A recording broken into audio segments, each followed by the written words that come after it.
proceed from there. Yep. Although a couple of people didn't get to say hi, but don't worry, we have seen you. Hi, Boaz from Kampala. Okay, glad you can see and hear us. Thank you for joining us. And so early as well. Hey, Kwanza, you guys just put in reminders on your phones. Thank you for coming and joining us this early. It's like, yeah, you guys prepared with us. All right. Great. Fiona, we go live? Yeah. Awesome. And unfortunately, the power is off here. So MC Benny.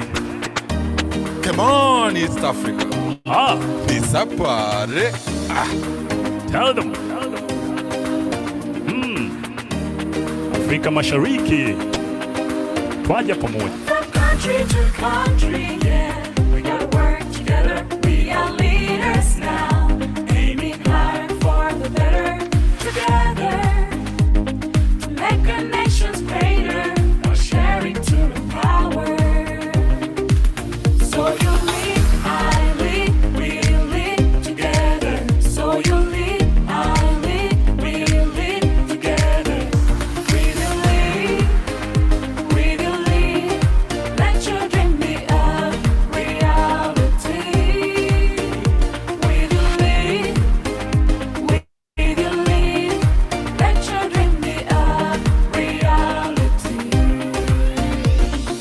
Together we shape with responsibility as young people with ability. Here we are to take the opportunity to raise the flag of East Africa. Together with love, together with peace, together respond to our need, together transform our community as we see light and a brighter future. Let's join hands for youth and women. Afrika Mashariki yote twaungana, vijana vijana kutoka Kenya, Tanzania, Uganda, Burundi hadi South Sudan na Rwanda. Twaja pamoja ili fanye nini? YouLead. Vijana wote. I lead, we lead together. So you lead, I lead, we lead together. We will lead, let your dream be a reality. We will lead,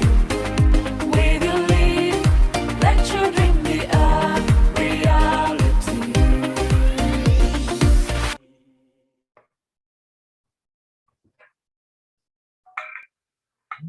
Welcome everyone to this week's episode of Unplugged.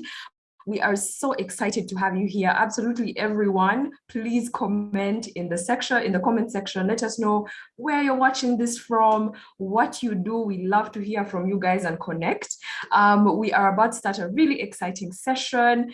Just in case you've never been here before, my name is Fiona, but everyone calls me Kemi. This is that type of space. And we are, first of all, today's Youth Day, okay? So wherever you are, I hope you are celebrating it in some way, just celebrating being young, and doing something in your life. That's enough. You don't have to be ruling the world, just doing something good for yourself. We have our guests online, and we've had a few people already letting us know where they're from. Some people from Kampala, Bujumbura. Welcome everybody. So we are going to jump right into it. Today is Youth Day again, and the theme is, it's a bit long, but I'm going to read it for you. Transforming food systems, youth innovation for human and planetary health. And we have some really great young people who are going to talk to us about these subjects. And I hope that you guys will learn something. I'm definitely looking forward to learning something because, to be honest, I did not even know what exactly this topic was about. So I'm looking forward to being 1% better. 1% better today when I learned something important. So I'm going to let our guests just tell us a little bit about themselves, who they are and what they do. So we can start with Deborah. Welcome, Deborah. Thank you very much, Kemi. Thank you, everybody. It's really a big pleasure to be here. My name is Deborah Nabuuma. I'm a nutritionist with a PhD in nutritional sciences from Stellenbosch University, and I work with the Alliance of Bioversity International and CIAT. as an associate scientist. The organization has a long name, but it's an international agricultural research for development organization. And my work is really focused on understanding and enhancing food environments, dietary intakes, enhancing how we use agrobiodiversity, integrating nutrition into farming and system interventions, just so at the end of the day, we have enhanced food security and nutrition outcomes in the East African region, including Congo. Thank you. All right. Hey, guys, are you impressed? Like me? So impressed. We love to see young people, thriving in their field. I mean, clearly you are an academic. We love it. I know there are lots of other people who are listening in or watching and are also excited by that path. Let us know. Maybe you can connect with Deborah. Let us know in the comments. Okay, I'm going to give an opportunity to Seth as well to tell us who he is, where he's from, what he does. Well, good evening, ladies and gentlemen. My name is Seth Charles Mkisi. I am the founding director of Shamba Box. I am based in Arusha, Tanzania. And at Shamba Box, we are working to support farmers with the needed skills and mechanisms on how to increase productivity, access to market, post-harvest handling strategies, food security, climate change, as well as nutrition. So most of the time we are focusing much on the issue of productivity, access to market, food security, nutrition, post-harvest handling, and so forth. Personally, I've worked with different organizations at both national and international levels. And for real, I am passionate about community development, agriculture, technology, innovation, and leadership.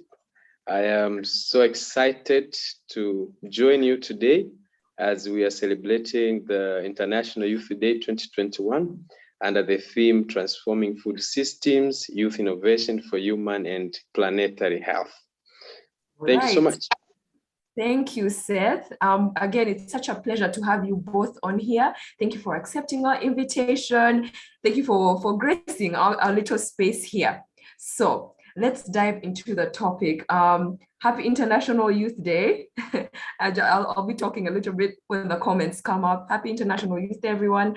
Okay, so let's start with what food systems means. What does food security mean? I'm going to direct this to Deborah. Maybe you can give us like a layman's, picture of what that means, because honestly, I can't even define it. So maybe you can tell us. So a food system is actually complex. Think of either a spider web or a puzzle with so many pieces. And it's just really looking at how food comes about and how it ends up benefiting us. So from production to processing, its distribution, its preparation, and then at the end, consumption of this food. So all along those different sections I have mentioned, there are people involved, there are inputs involved, there are processes involved, there's infrastructure, different environments, and they're all relating differently. And so all that together really is looking at the elements that make up our food system. And it's intertwined. There are lots of trade-offs along the way. Currently, there are so many things that are falling short, but that's why really we are looking at transforming food systems. I don't know if in a nutshell that really tries to give you a snapshot of what actually a food system is. I don't know if you want me to go into why we are saying transforming. I mean, we have food. Why are we transforming? I mean, that's definitely part of the conversation. Because if we have food systems, why do we need to transform them anyway? Yeah. So in the previous years, with agriculture or nutrition, there'd be different kinds of interventions and programs and projects trying to improve the situation. But in the recent years, globally, we've been trying to say, you know what, we need a system approach. So the UN has a food system summit coming up in September. And to lead up to it, they came up with, action tracks to say, this is why we need to transform our food systems. And throughout this year, there have been very many dialogues. I'm sure you've probably seen a few of them, even led by youth as well. And there are really 5 issues why we are transforming it. The first one is access to safe and nutritious food for everybody. So you might have food personally, but there are very many hungry people around the world. COVID has made the situation worse. Many people are food insecure, others are what we call undernourished. They don't get enough to eat, so they are facing so many conditions that are affecting their health. Others are overnourished. So the first one is really want to transform our system so that everybody has access. That's both physical and economic. I mean, the food might be there, but I can't afford it to everybody. And then the second one, why we are transforming our food systems, is to really shift the globe and not everybody to sustainable diets. And why are we saying sustainable diets? Well, here we are really looking at healthy diets, those that are produced sustainably. And I'm sure Seth will have a lot to share there as well, because a lot of the ways we produce food currently is not doing us good health-wise or the environment good. And then also reducing food loss and waste. I don't know if you've been to, fields and gardens. There's a lot of food that's lost when they transport food. I mean, if you go to any your nearby market, I'm sure you will see heaps of, food going to waste. So all that really will help us have more sustainable diets so that we have food today and also for tomorrow. And then the third issue is really having nature, what they call nature positive production, whereby when we are producing food, we are not doing harm to our environment, so that we're actually using our agrobiodiversity properly, both in food and around us. I mean, we've had instances of, cutting down forests for sugarcane, or, doing away with swamps for rice. So things like that, or misusing and polluting the environment. So we really need nature positive production, and that's part of transforming the food system. And then the fourth one is equitable livelihoods. So that is making sure that the vulnerable are not left behind, the neglected, the smallholders, indigenous people, that they're not left behind. These are people who produce a lot of the food that we eat, what we call smallholders, those that, use 5 acres or less to produce food. This is majority of our food in our countries in East Africa. Yet they get the least benefits from the system. So how can we make sure they actually be able to earn more and improve their livelihoods? We are losing labor to other sectors. A big challenge we have is the youth are not involved in agriculture. And yet, even if you move to another sector and earn money there, you will still need food. So we need to transform the system. And the last one is really building resilience. We're facing climate change. You have pests and diseases all the time. You had locusts coming up. We've also had COVID disrupt us. So how can all the different actors I told you in that whole chain of bringing food to you be resilient so that when things happen, the system is able to keep functioning? So in a nutshell, that's really why we are trying to transform the system. Thanks. Okay, wow. You touched a lot of very important things there. I think what was standing out for me, and you guys can let us know what's really standing out for you in the comments, is inclusivity. That we need to have a more inclusive everything, whether it's the youth taking part or us making sure that I think I don't know what you call them, but like those small farmers are being taken care of, and I think that's it stood out in everything you were discussing. So let me move over to Seth. And Seth is an agripreneur. So Seth, what would you say, because Deborah has definitely pointed out some of the challenges, the why we need to transform. What would you say are some of the challenges when it comes to creating that infrastructure that will help us do better in our food systems? Okay, but then let me go back a bit. Okay. We are celebrating the International Youth Day under the theme Transforming Food Systems, Youth Innovation for Human and Planetary Health, with the idea of highlighting that the success of this global effort will not be achieved without the meaningful participation of young people. And as you stated earlier, that there is a need for inclusive support mechanisms that ensure youth are highly engaged in restoring the planet, protect life, while integrating biodiversity and transformation of food system. There are so many challenges. Food systems include not only the basic elements of how we get food from farms to the table, but also all the processes and infrastructures involved, as my colleague stated earlier. Infrastructures involved in feeding of population and the challenges that can be generated during the process.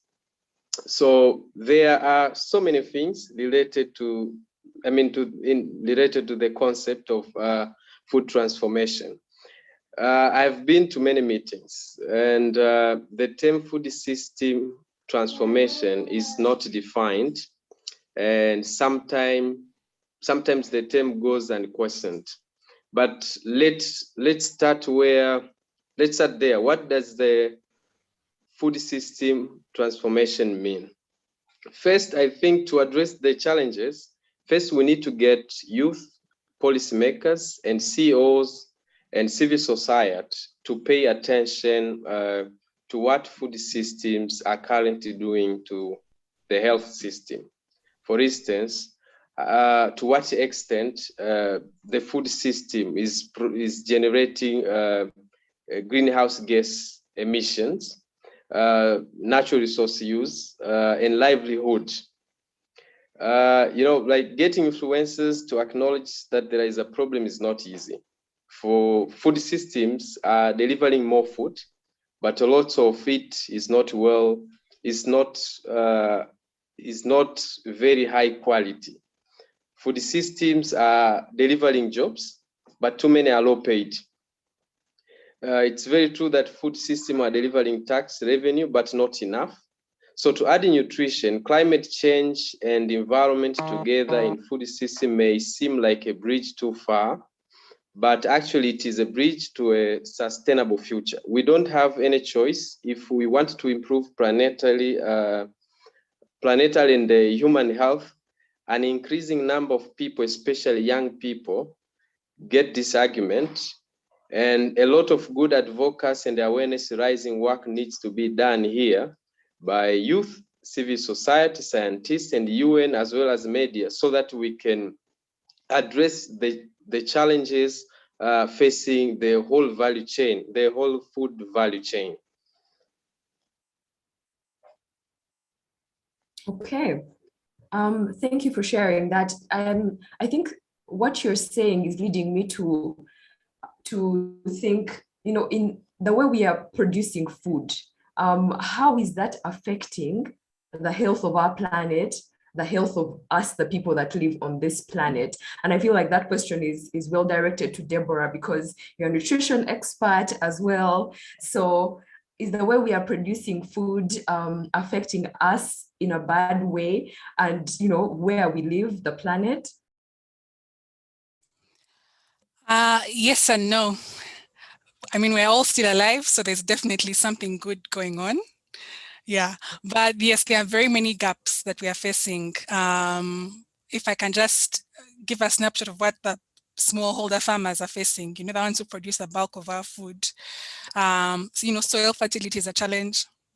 They are producing more and more food that on soil that's depleted. You have lots of pests and diseases, and they try and solve that with pesticides, which in themselves shouldn't be bad. But with poor quality access, fraudulent ones or misuse, it definitely ends up harming us as people. And then you have also misuse pollutes the water as well if pesticides are misused, for example. And then also the way food is handled, in that you might go and buy the fruit or the vegetable, but it has lost probably half of its value because of the way it's been handled or even processed. So different actions along the way really end up reducing either the safety, so that the food is no longer safe, even the way things are stored, for example, in the market or even in our shops. So it ends up affecting the safety of the food or the quality of the food, that the content is not good. And this can be even the natural foods or even the processed foods, where someone processes it and puts things that shouldn't be there, or puts too much, Or, for example, we have lots of foods, rich in oil and salt and sugar. And when you overconsume those, they have been produced, but in the end, they are not really very beneficial to us as human beings. So in the end, that those different practices can affect our health. And then with the environment, like I mentioned, you have affecting the soil, the microorganisms in the soil and the worms and so on, or the water as well. And then Seth mentioned the greenhouse emissions. That's really a big problem in the Western world more than us, because they, that way we most of our cattle is grazed, or it's not very intense. Like, I don't know if you've seen their farms, cows, like caged chicken, but cows. So they are getting lorries and lorries of manure every day. So that alone just contributes quite a bit. So that's a big challenge, especially there, not so much here. So it's also contributing negatively. And I also mentioned the swamps earlier. You want to produce food if you're a farmer and have, that produce even in the dry season. So you'll go near the swamp, but the more all of you go to the swamp, it disappears. So that's really negative to the environment and the forests as well. We've had projects near forests and farmers tell you, oh yeah, we're farming in the forests, and they might destroy the trees if they have just replanted. So in the bid to earn more money, to make more food, some of our practices aren't doing us very well. Thanks. So there's definitely, from what you both said, there's definitely a lot we could be doing better. I think we'll discuss a little bit more about that, how do we contribute meaningfully as people, as communities, as organizations. But right now, I see it is time for us to get into a little bit of trivia. Just in case you haven't been here before, we always do a little trivia session because we like to enjoy with you guys. And I'll ask a question, and then if you'd like to answer, you can just raise your hand and then we'll give you the floor. And yeah, that's really how it goes. It's just some fun trivia. So let me get into it. So our first question is, which famous African TV host and comedian appears in the movie Coming to America? The second one. Which famous African TV host and comedian appears in the movie Coming to America? And our hosts, feel free to also take part. This for absolutely everyone. So if you know the answer, yeah, let us know. Yeah, we're not giving a hint for this because we feel like guys know. We feel like guys know. That movie has been very widely publicized. Anyone? Not even one person? Somebody who might know the answer to this? Or you guys also, you listened to the bad reviews and you said, I'm not watching this movie. I'm not watching it. Anybody at all? I'm going to give it a couple of seconds. Hey, you guys are really not going to say anything. Can I say something? Yes, go ahead. Could that be Trevor Noah? Yes. Thank you so much. Well done. It is Trevor Noah. Don't you even feel bad that you didn't know? Because Trevor Noah, this is someone we see all the time, every day. But yeah, he was in the movie Coming to America. Okay, the second question. Thank you again, Andrew. Very well done. And please, guys, let us know where you're watching from in the comments. We really like to know where our viewers are, where on the continent, where in the world. Okay, so number 2 is, in which country, this is for those hardcore sports people, in which country is the next Formula One Grand Prix this year? But I'm going to lie to you, even me. There's no way I was going to know this. But I know there's some fancy people on here that watch Formula One. I know you're here. Tell us in which country is the next Formula One Grand Prix this year? Anybody got a clue? Amina, please come and tell us. Is it the Netherlands? Yes. Thank you so much. Oh, wow. We see the people who really follow fancy sports. I bet you watch tennis as well. Well done, Amina. Thank you. Do let us know where you're from, guys. Okay, the next person I'm going to even ask where you're from. All right, the third question is, Swaziland is encircled by South Africa, except for a short boundary with one other country. What country is that? Who is a geography pro or a geography trivia master? Who knows this one? I actually didn't know until this that there was another country that shares a boundary with Swaziland. Me, I thought it was all South Africa all the way. Anybody? Simon, Luther? Is it Mozambique? Yes, thank you so much, Simon. Where are you watching from? South Africa. Thank you. You would know, yes. Thank you so much, Simon. Thank you. All right, so now you guys also know something new. Me, I did not know that there was another country sharing a border with Swaziland. I see somebody else's hand is up, but the questions are done. But thank you, thank you. Okay, your name isn't there, but I see Galaxy. Would you like just to say hi? Galaxy S7. I don't know who is on that device. You can just say hi.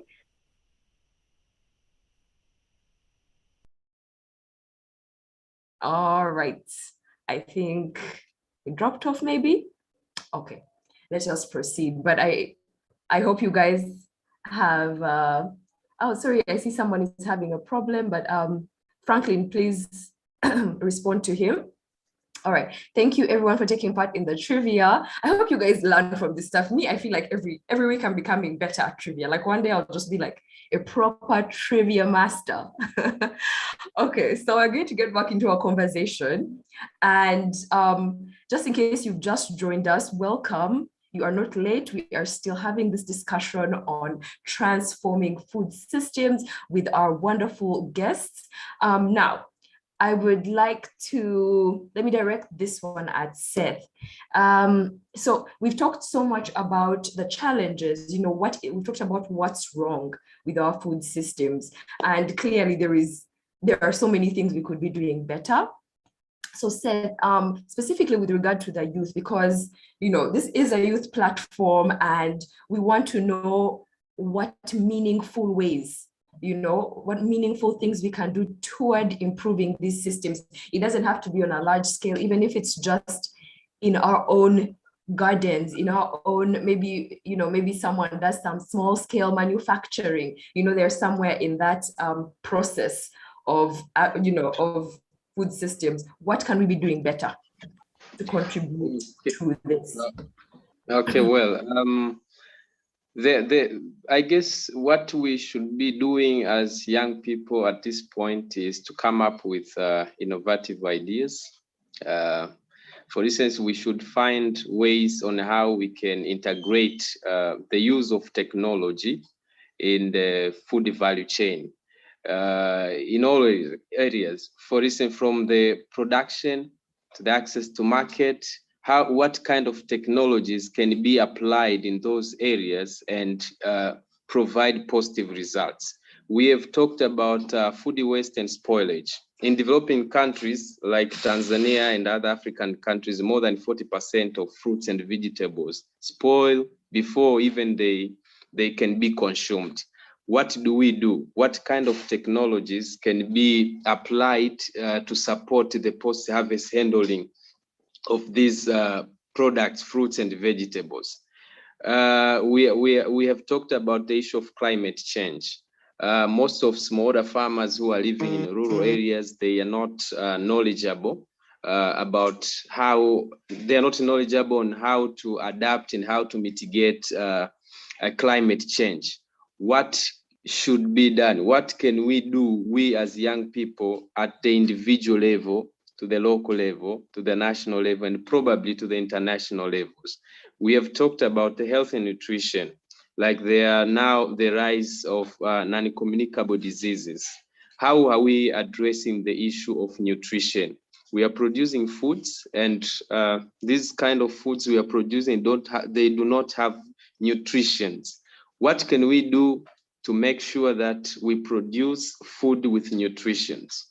So I think my comment will be, we as young people, we need to think on technologies and innovative ways on how we can address these challenges, and that will be easy to transform the food system in general in our local context and in our nations. Okay. What I'm going to specify is, because I know that you are the founder and director of Shamba Box. So maybe you can tell us from the point of view of your organization, what programs you have in motion right now, or maybe some programs you've already put in place that are driving the youth, more into the direction of transforming food systems, of making a more sustainable production process, and all of those systems. What is your organization probably working on in those areas? Maybe there's someone that wants to know how to maybe even contribute or support that work. Can you tell us a little bit about that? Well, first and foremost, at Shamba Box, we believe that agri-food startups and SMEs hold the key to accelerating the process of positive change.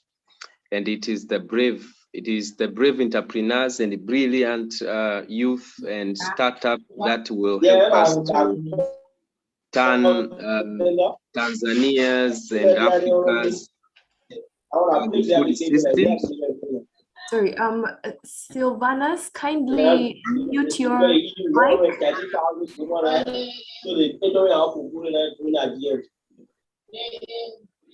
Sam, kindly mute the mic. Sam Peters, kindly mute the mic. Okay.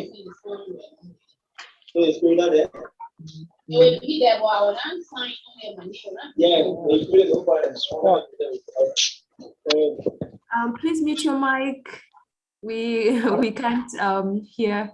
All right, thank you. Okay, Seth. Okay, I think you can proceed, Seth.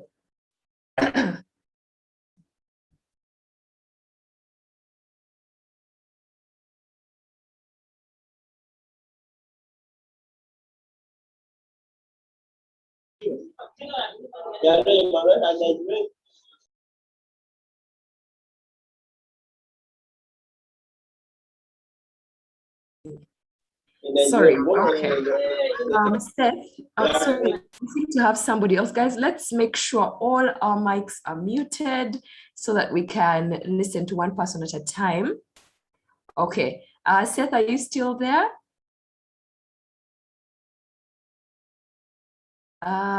Okay, maybe let's move on to something else as we wait for Seth to come back. I think he's there, but he's muted. Okay. Seth, please, you can unmute. Okay. Okay, great. Oh yeah. So I was saying, like, Shamba Box, at Shamba Box, we believe that agri-food startups and SMEs hold the key to accelerating the process of positive change. And it is the brave entrepreneurs and brilliant startups that will help us to turn Africa's food systems. And we are actually excited to see the next generation of innovations transforming the value chain, the food system value chain.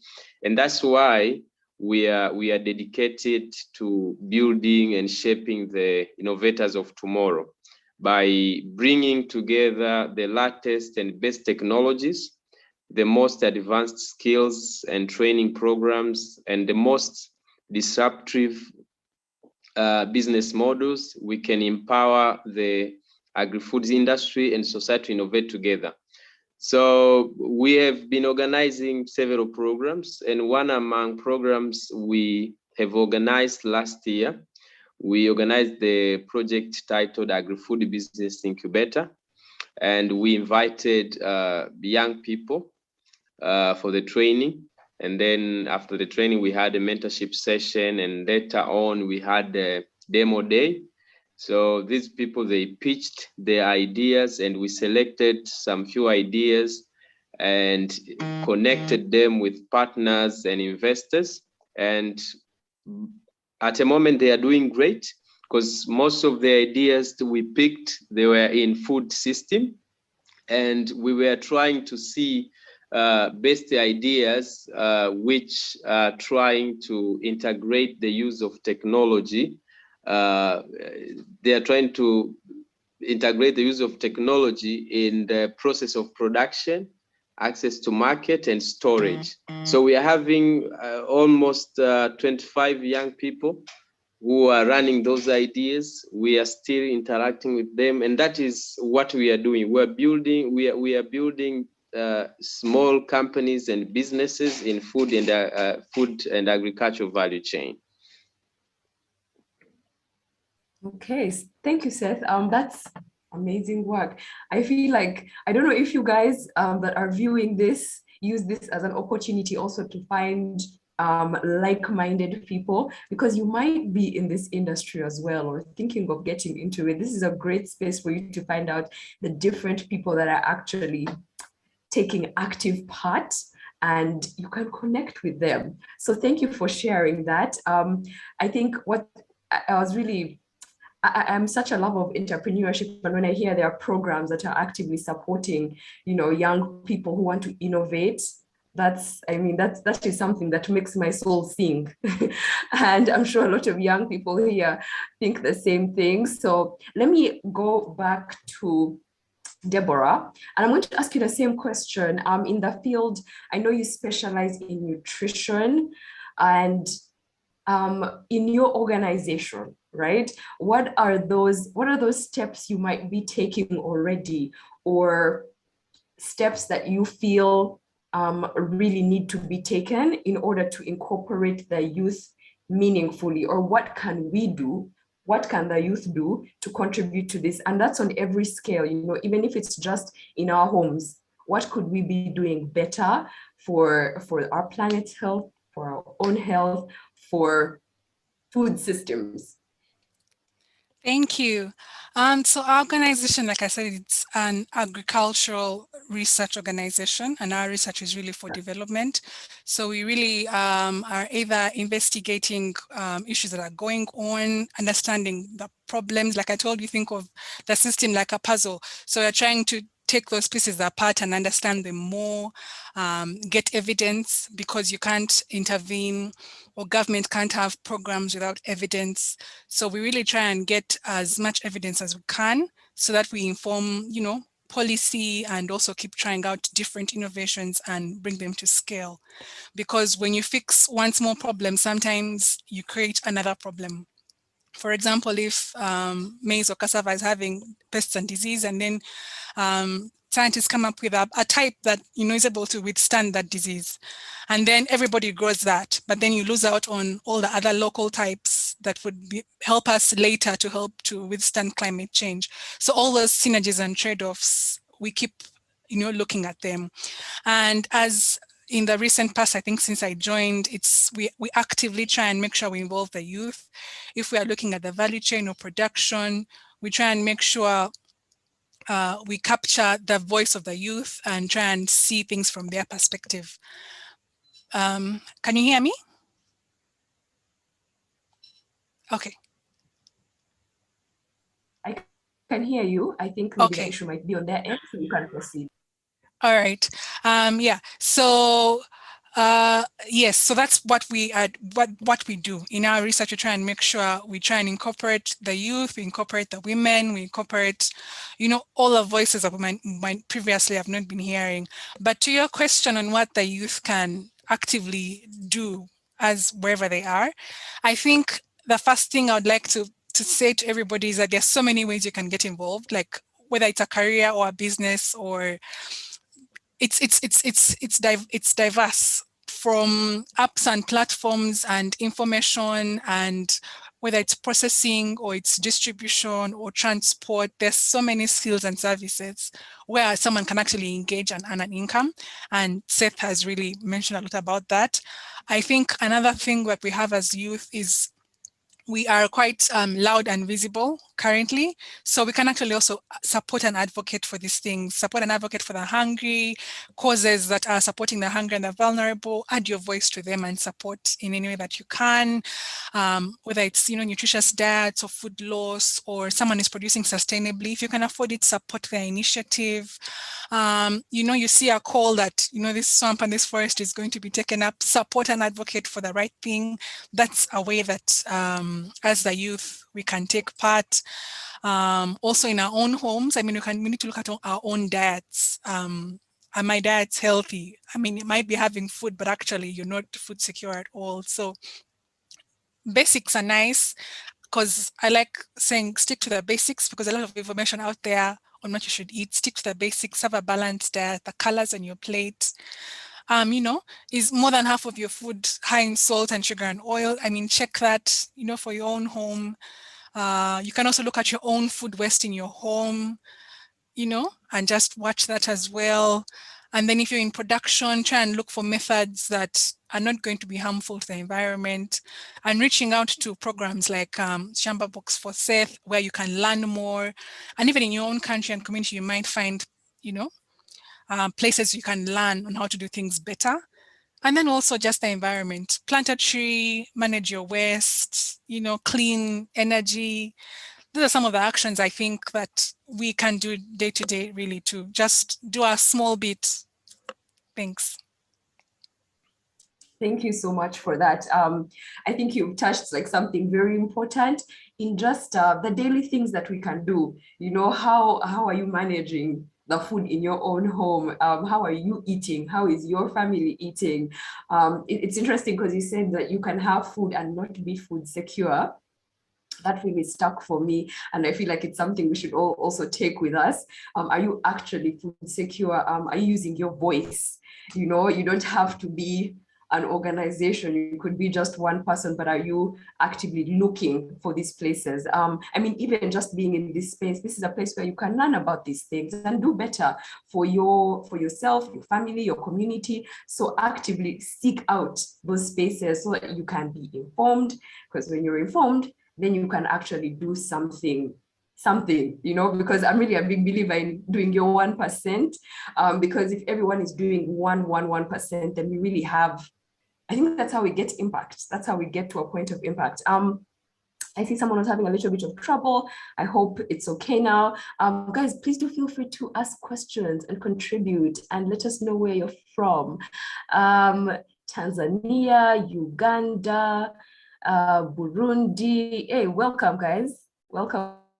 All right. So I think what I'd like us to do now, I thought we'd get into questions, but I don't know if you guys are feeling shy today. I don't know. But as I give you guys some time to talk to us, I thought that I would use these next couple of minutes to, okay, Simon says, I'm still trying to understand the concept of food security, if you don't mind elaborating. Okay, can we direct that to Seth? Maybe you can give Simon a layman's under for us guys who don't really know the technical stuff. Maybe you can give him a better understanding of what it is, or maybe I should direct this to Deborah. I don't know. Food security, just explaining what food security means. Let me ask Seth. Seth, tell us briefly, what does it mean? Okay, can you hear me? Yes. Okay. Here is the thing. World population is expected to reach 9.7 billion in 2050, if I'm not mistaken. And then the food system must increase the production of food by more than 50%, while reducing the emission of greenhouse gases and conversion of forest into farmland. The real meaning of food security is that we need to produce the surplus. We need to produce the enough food so that we can feed the population.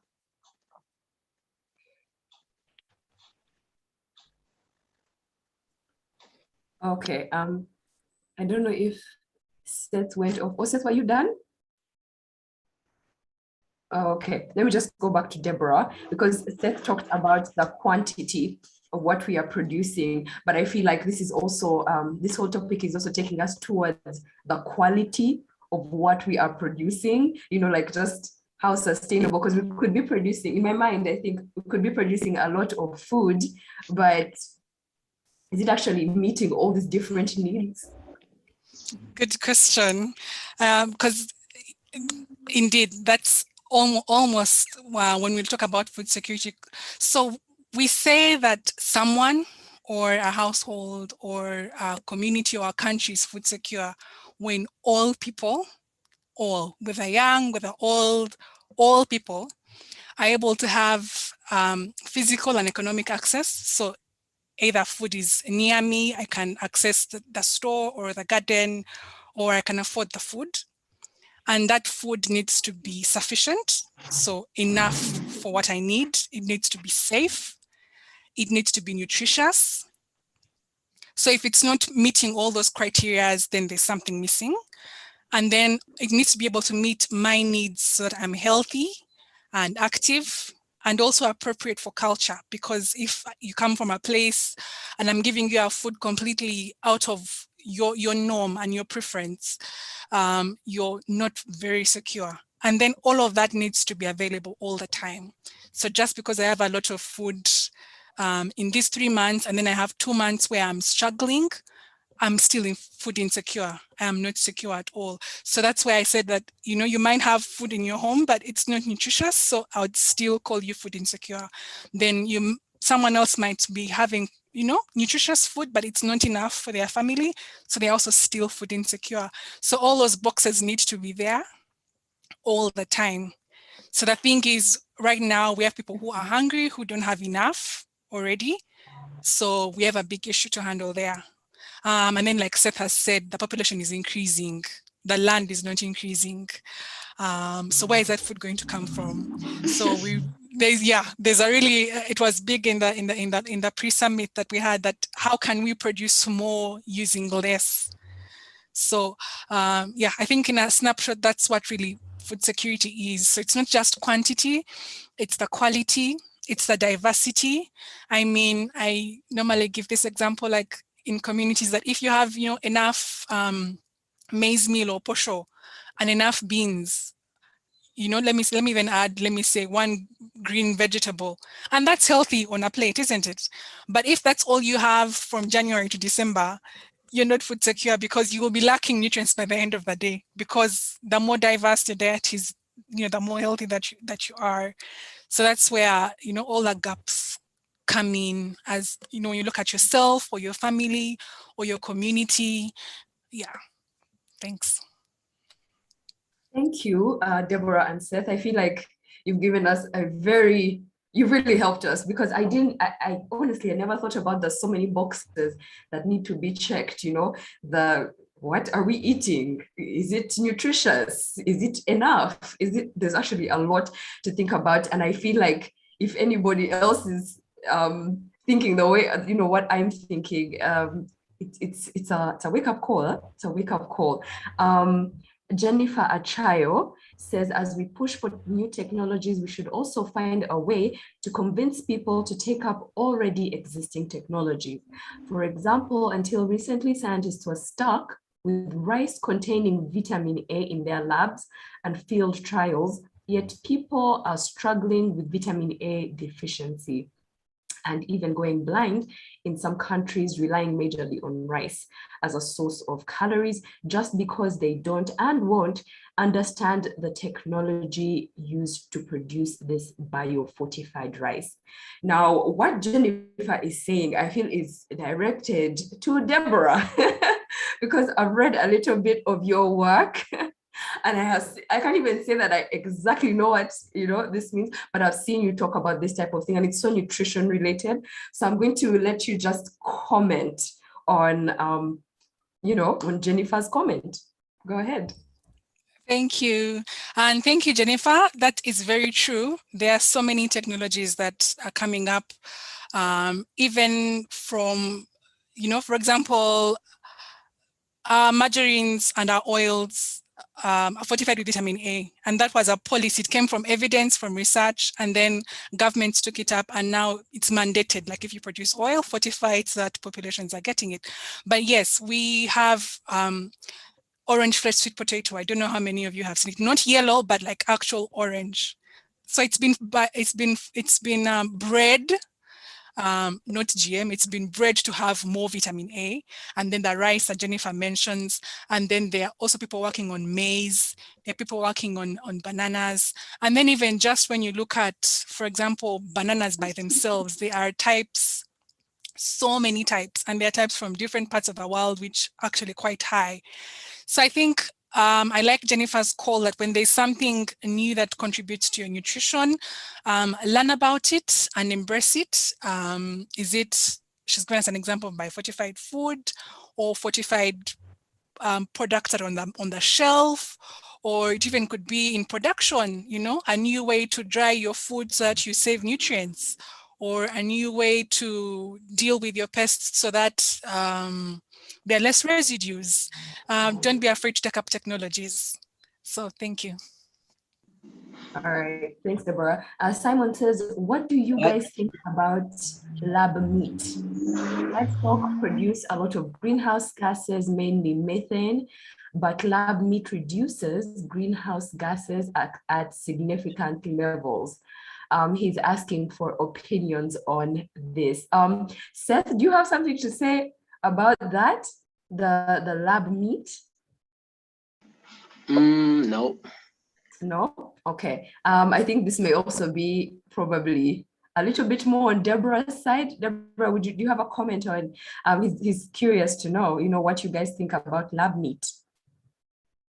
I don't know, was Seth saying something about the previous comment? I'm not sure, because he was trying to say something just. Oh, sorry, Seth, were you saying something? Not really. Okay, all right. So lab meat is, like I mentioned, the issue of meat. Yes, we do have populations in our countries in Africa that consume way too much, but it's really the Western world. So they're trying to find alternatives so that people reduce their meat consumption.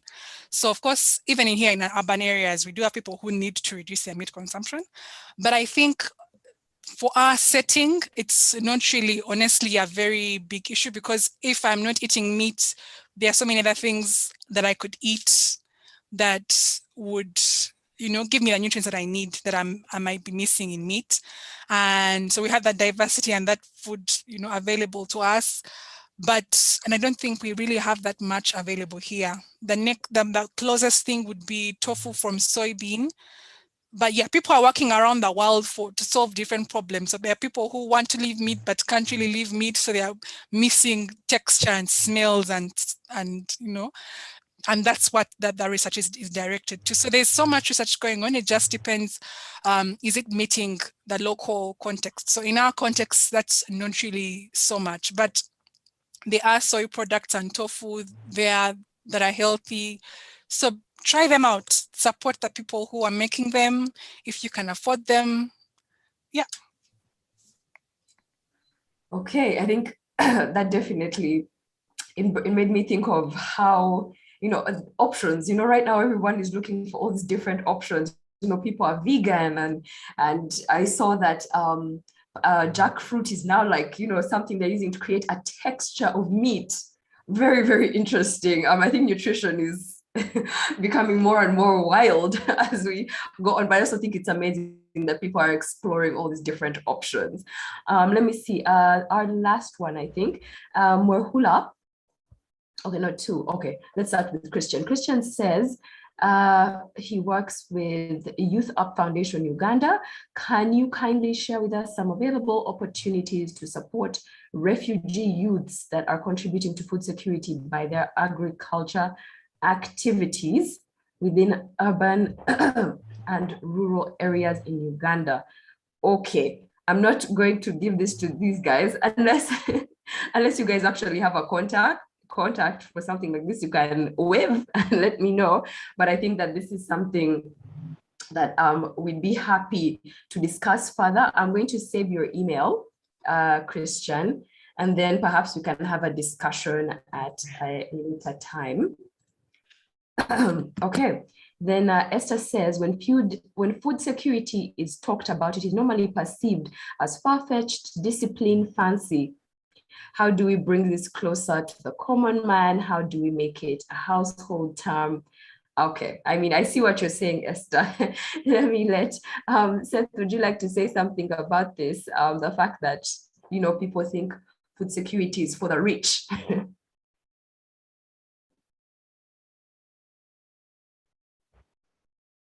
Okay, Seth, are you there? Yeah. Well, in some places, food's too expensive for poor people, especially who are suffering from malnutrition. So what actions would have to happen to make food cheaper? You know, that is the question. Several things at the time. I guess there should be publicly supported agricultural research and development. That would have to focus on raising the productivity of food so that the farmer can increase their profit. Storage and transport facilities would have to be improved and to reduce the loss of food before they reach to the market. These farmers, they should be provided with access to affordable financing, because the price is affected by so many factors, including middlemen. That's why we buy food at a very high price. So we need to address those challenges. We need to be in a front line, we young people, and advocate for public supported agricultural research and development with much focus on productivity of food. And that will help to increase profit to farmers. And then the price will be a bit lower. Okay, so thank you, Seth. I mean, I think that's definitely relevant. The way prices are set up probably is one of the things that makes it look like it's fancy. You know, like if you try to keep a balanced diet, it seems like it's a thing for only fancy people. But I do think conversations are important. Just even myself, I create content on digital platforms, and what I've learned is the more we talk about things, the more normal they become. So it's not something that will happen overnight, but I think the more we talk about it, the more, you know, normal it will be, the more it will release that attitude of, oh, you know, nutrition and all of that is only for fancy people. Let's see. Amina says, I'm not sure if the speakers have touched on this, but I would like to understand the role of young people in the process of preserving our food, particularly when it comes to innovative technologies. Now, Amina, we did talk about this earlier, and the great thing is that you will find this conversation on our Facebook under videos. We are YouLead Africa. The handle is at One Young Africa, so you'll be able to find that part of the conversation there, because we are in our last few minutes, so I don't want us to sort of go back and repeat that, but thank you so much for the question, and you will definitely find that in the earlier part of this. Okay, Prince says, this is an important program. Thank you. We must address and adapt the food first concept, because if we invest in agriculture as business, burden will be taken away. We must have the right varieties for our people, leverage technology, human capital, development, build skills. Thank you for the organizers of this platform. Thank you so much. Really appreciate it. And you have given us your contact. We will definitely be reaching out. Actually, one of the ways that we reach a lot of our guests is through the contacts that you guys send us as well. So thank you for wanting to take part, and we appreciate that. So I'm not going to be able to go through all of this because we are in our last couple of minutes, but let me say hi to Elijah, Martin, Deshu, Otim, Monday. Thank you so much, guys. Thank you for joining us. And just in case you missed a lot of this, again, it's going to be up on our Facebook platform. Now, to our guests, thank you so much again for joining us. I don't know if there's like a quick something you want to leave us with, a quick food for thought, something. It may not even be on the topic of food systems. Nicholas, kindly mute your mic. Thank you. All right. So yeah, our guest, it may not even be on food system, but maybe there's just something that you want to share with the young people that are here with us today. I'll let Deborah go first. In a nutshell, it's been a pleasure to be here. I think one of the things I can say is there's so many ways in the value chain that you can get involved, whether it is services and processes to farmers, getting stuff from them, or it's adding value to them, or bringing food, even delivering variety and local indigenous food types. There's so many ways and so many niches that you can actually get involved. And like Seth said, technologies, I think, are advantage as the youth because, we are agile with technology. So don't be afraid of that. And then also look at yourself first. It would be a shame that you're advocating for food security and for a transformed food system when actually you're not, food secure. And for the person who asked, common term, just look, am I having sufficient food? Work towards sufficient food that's safe, food that's nutritious for all of you, because you might find the child isn't eating enough, or someone in your home isn't, or they are too busy, or they're running around and they aren't getting, the time to eat. So let's work towards a food secure future. All the different actions we can do, from just caring for our environment to food loss and food waste. So there are so many small actions we can do, and support the people who are, who have businesses bringing safe and nutritious and diverse food to you. Support them, otherwise they won't be able to continue. Thank you. Thank you, Deborah. Seth? Okay. Thank you so much for the invitation, and I'm so excited to be here with you. My comment will be like this. We young people should be in a front line, and we should highly engage ourselves in restoring the planet and protect life while integrating biodiversity in the transformation of food systems. The future is youth, and the future of our world is our youth. We are the stakeholders in food systems, and as stakeholder in food systems and agents of change. So let us advocate for transformation of food systems in our local communities and in our nations. Thank you so much. All right, thank you so much to our guests. Thank you for joining us. I have learned so much. I am 100% sure that I am better for it, and it has made me more aware. I think the more we learn these things, the more aware we can be of them around us and in our communities. And we can add our voice to something, or just do that little 1% to transform food systems, to take, just to take up some space as youth. So thank you absolutely everyone for joining us. We are so glad that you could share this time with us. We do like to keep it short and sweet. So this is where we are going to wind up. Again, can't say thank you enough. Please join us every Thursday as we have relevant conversations and have a little bit of fun, connect, because that networking is everything. This is how we create impact. This is how we get to know each other. So until next time, bye, and have a fantastic rest of the week. Bye. Okay, Thank you. Bye. Bye. Thank you.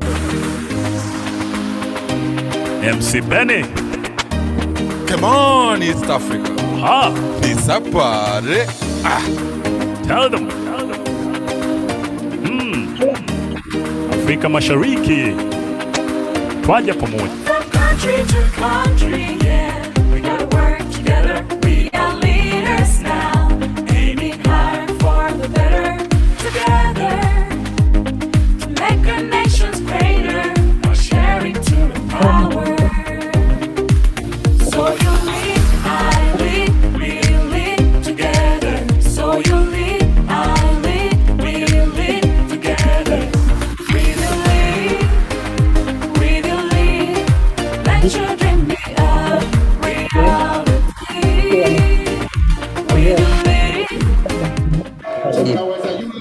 and get more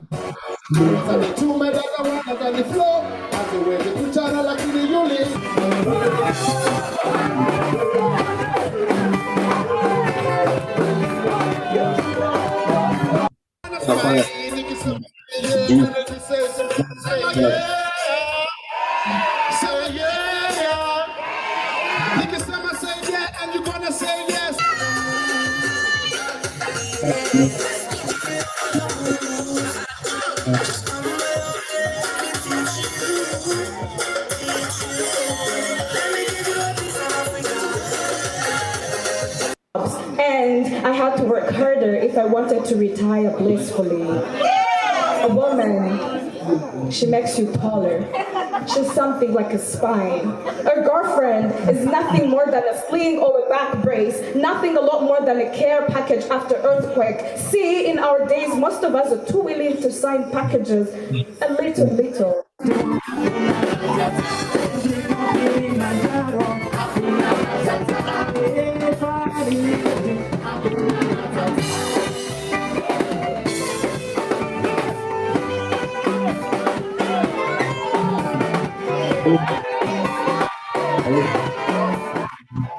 Yeah.